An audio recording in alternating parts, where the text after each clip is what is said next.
Hi friends, ഞങ്ങളിന്ന് വന്നിരിക്കുന്നത് വൈത്തിരി ടൗണിനടുത്ത് നിന്നും ഏകദേശം ഒരു 7 കിലോമീറ്റർ ട്രാവൽ ചെയ്ത് കഴിഞ്ഞാൽ നിങ്ങൾക്ക് കുറിച്യർ പ്ലാന്റേഷനിൽ എത്താൻ സാധിക്കും. അവിടെയുള്ളൊരു 5 ബെഡ്റൂം പ്രീമിയം കാറ്റഗറി സ്റ്റേ ആണ് ഞങ്ങളിന്ന് വീഡിയോ നിങ്ങൾക്ക് പരിചയപ്പെടുത്താൻ പോകുന്നത്. വാഹനങ്ങൾക്ക് പാർക്ക് ചെയ്യാൻ സാധിക്കുന്ന വിശാലമായിട്ടുള്ള പാർക്കിംഗ് സ്പേസ് ഇവിടെ കൊടുത്തിട്ടുണ്ട്. ഫാമിലി ആയിട്ടും കപ്പിൾസായിട്ടും വരുമ്പോൾ നിങ്ങൾക്ക് സ്വിം ചെയ്യാൻ പ്രൈവറ്റ് ഇൻഫിനിറ്റി പൂളും കൂടെ ഇവിടെ കൊടുത്തിട്ടുണ്ട്.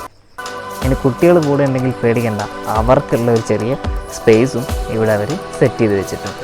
അതിരാവിലെ ഇതേപോലെ കംപ്ലീറ്റ് പോകും കാര്യങ്ങളൊക്കെ കണ്ടുകൊണ്ട് ഇവിടെ ഇരുന്ന് നിങ്ങൾക്ക് റിലാക്സ് ചെയ്ത് സൺറൈസ് ഒക്കെ എൻജോയ് ചെയ്യാം.